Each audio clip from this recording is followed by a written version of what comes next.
স্বাগতম বন্ধুরা আজকে নতুন আরেকটি ভিডিওতে। বন্ধুরা আজকে আমরা আলোচনা করতে যাচ্ছি নতুন আরেকটি ফোনের Infinix Zero 5G 2023।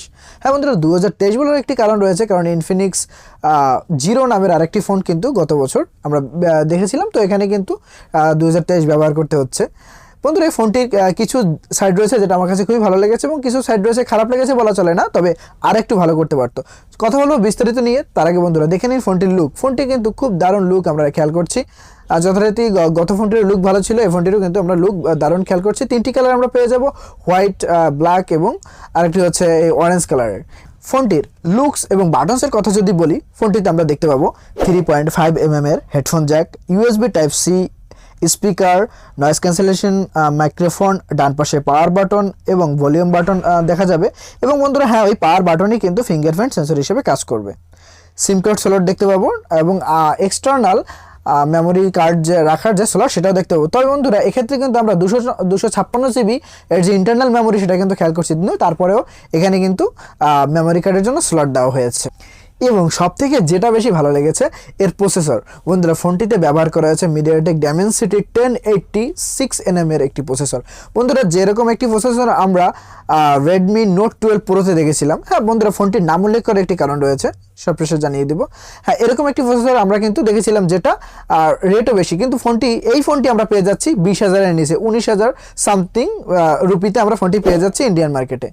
তো সেক্ষেত্রে এটাই আমি বলতে পারি যে প্রথম ফোন যেটা এই প্রসেসরে এই দামের ভিতর দেখা যাচ্ছে। তবে বন্ধুরা যদি ভুল হয়ে থাকে কমেন্ট করে অবশ্যই জানিয়ে দেবেন। আমরা যদি ফোনটির আন্তত মার্ক চেক করি, সেখানে আমরা দেখতে পাচ্ছি 5 লাখের আশেপাশে আমরা কিন্তু এর আন্তত স্কোর দেখতে পাচ্ছি। তবে বন্ধুরা হ্যাঁ 5 লাখ নয়, 5 লাখের কাছাকাছি। এবং গেমিং পারফরমেন্সও কিন্তু দুর্দান্ত। এখানে আমরা হাই রেজলিউশনে কিন্তু গেমিং করতে পারবো। দ্বিতীয় সর্বোচ্চ আকর্ষণীয় যে বিষয়টি সেটা হচ্ছে র্যাম এবং রম ম্যানেজমেন্ট। বন্ধুরা এটা কিন্তু আমরা পাচ্ছি 8/256GB এবং হ্যাঁ বন্ধুরা 5GB কিন্তু ভার্চুয়াল স্টোরেজও আমরা দেখতে পাচ্ছি। স্টোরেজ নয়, আমরা ভার্চুয়াল র্যাম দেখতে পাচ্ছি 5GB।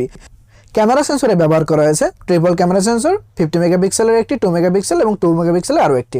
এখানে আমরা 50 মেগাপিক্সেলের মেইন ক্যামেরা সেন্সর যেটা স্যামসাং সেন্সর ব্যবহার করা হয়েছে এবং 2 মেগাপিক্সেলের ডেপথ সেন্সর এবং আরও একটি 2 মেগাপিক্সেলের ম্যাক্রো সেন্সর। যে 2 মেগাপিক্সেলের যে দুটো সেন্সর এ বিষয়ে না বললেও চলে, এখানে শুধু দেখানোর জন্য 2 মেগাপিক্সেল সেন্সর দেওয়া হয়েছে। এটা দিয়ে আপনি খুব হাই লেভেলের কিন্তু ছবি তুলতে পারবেন না, ভিডিওগ্রাফি করতে পারবেন না। তবে বন্ধুরা মেইন ক্যামেরা সেন্সর 50 মেগাপিক্সেলের যেটা স্যামসাং থেকে প্রোভাইড করা হয়েছে, সেটি কিন্তু খুবই দুর্দান্তভাবে আপনি ছবি তুলতে পারবেন। এবং হ্যাঁ বন্ধুরা সর্বোচ্চ 4K ভিডিও রেকর্ডিং করতে পারবেন 30 FPS, যেটা আসলে অসাধারণ। তবে এক্ষেত্রে আমার মনে হচ্ছে যে বাকি যে দুটো ক্যামেরা ব্যবহার করেছে সেক্ষেত্রে কোম্পানি টাকা সেভ করেছে, মানে রেট কমানোর জন্য। আর তাছাড়া সামনে কিন্তু 16 মেগাপিক্সেলের একটি ক্যামেরা সেন্সর দেওয়া রয়েছে। ফোনটির ডিসপ্লের দিকে খেয়াল করলে আমরা দেখতে পাবো 6.78 ইঞ্চি এর 120Hz LTPS ডিসপ্লে। আমরা ডিসপ্লের কথা যদি সরাসরি বলি, যেটা LCD ডিসপ্লের থেকে ভালো। হ্যাঁ তবে বন্ধুরা অ্যামোলেড ডিসপ্লের মতো নয়, অ্যামোলেড ডিসপ্লের মতো সুন্দর যে ভিডিও প্রদর্শন সেটা কিন্তু এখান থেকে আমরা পাবো না। তবে এটি খারাপ নয়, দামের সাথে খুব ভালোভাবেই যায়।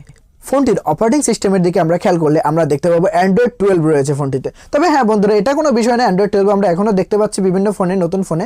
তবে বন্ধুরা এখানে কিন্তু আমরা 1 বছরের আপডেট দেখতে পাচ্ছি, যেটা খুবই খারাপ লেগেছে। আমরা সর্বোচ্চ এখান থেকে 13 পর্যন্ত পাবো, Android 13, যেটা আসলে খারাপ লেগেছে। যদি 2 বছরের আপডেট দিত তাহলে আমরা 14 পর্যন্ত পেয়ে যেতাম, অর্থাৎ লেটেস্ট যে অ্যান্ড্রয়েড ভার্সনটি আমরা পেয়ে যেতাম। ব্যাটারির কথা যদি বলি, হ্যাঁ বন্ধুরা ব্যাটারি ভালো দেওয়া হয়েছে, 5000 mAh এর একটি ব্যাটারি দেওয়া হয়েছে। তবে 33 ওয়াটের একটি চার্জার দেওয়া আছে। তবে বন্ধুরা এটা কিন্তু ফাস্ট চার্জিং সিস্টেম প্রোভাইড করে না, এটা চার্জ করতে 1.5 ঘন্টা সময় লাগে, যেটা আসলেই বোরিং। এবং বন্ধুরা অন্যান্য কানেক্টিভিটি এবং তথ্যগুলোর মধ্যে আমরা কিন্তু ফোনটিতে লাউড স্পিকার দেখতে পাবো। তবে বন্ধুরা ডুয়াল স্টোরেজ স্পিকার নয়, যেটা ডুয়াল স্পিকার হলে কিন্তু খুবই ভালো হতো। তাছাড়া বন্ধুরা ফোনটিতে আমরা 5G তো আছেই, তাছাড়া এখানে আমরা ব্লুটুথ ভার্সন 5.0 দেখতে পাচ্ছি, যেখানে বর্তমানে 5.3 5.2 ব্যবহার করা হচ্ছে। Wi-Fi 6 দেখতে পাচ্ছি। এক্ষেত্রে আমরা একটু নিচের দিকে খেয়াল করছি, যেটা আরও ভালো করতে পারতো। বিশেষ করে ফোনটি কিন্তু গেমিংয়ের দিকে ফোকাস করে বানানো হয়েছে। এখানে কিন্তু আমরা যদি গেম খেলি, গেমের ক্ষেত্রে কিন্তু আমরা সাধারণত একটু হিট লক্ষ্য করব, যেহেতু এখন বর্তমানে শীতকালে আমরা হিট দেখতে পাচ্ছি। কুলিংয়ের জন্য কিন্তু কোনো ব্যবস্থা ফোনটিতে করা হয়নি, তো ইন ফিউচারে গরমে আমরা কিন্তু ফোনটিতে ভালোই হিট লক্ষ্য করতে পারি। বন্ধুরা ভিডিওর শুরুতে পূর্বে একবার বলেছিলাম Redmi Note 12 Pro ফোনটির কথা, যেখানে আমরা MediaTek Dimensity 1080 প্রসেসরটি দেখতে পেয়েছিলাম। তো বন্ধুরা ওখানে কিন্তু আমরা আরও ফিচার দেখতে পেয়েছিলাম, যেটা এই ফোনটির থেকে বেশ ভালো। আপনারা ভিডিওটি দেখে আসতে পারেন, আমার চ্যানেলে রয়েছে। বন্ধুরা সেখানে আমরা একটু দামের পার্থক্য দেখতে পাচ্ছি। দামের পার্থক্য বলতে এখানে আমরা পাচ্ছি 20,000-এর মধ্যে এবং ওই ফোনটি দেখা যাচ্ছে 25,000-এর নিচে।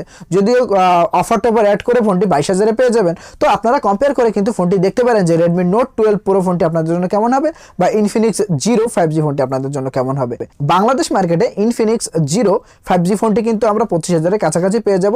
আপনাদের কাছে ফোনটি কেমন লেগেছে অবশ্যই কমেন্ট করে জানাবেন এবং ভিডিওটি লাইক দিয়ে চ্যানেলটি সাবস্ক্রাইব করে আমার পাশে থাকবেন। ধন্যবাদ বন্ধুরা, ভালো থাকবেন সকলে।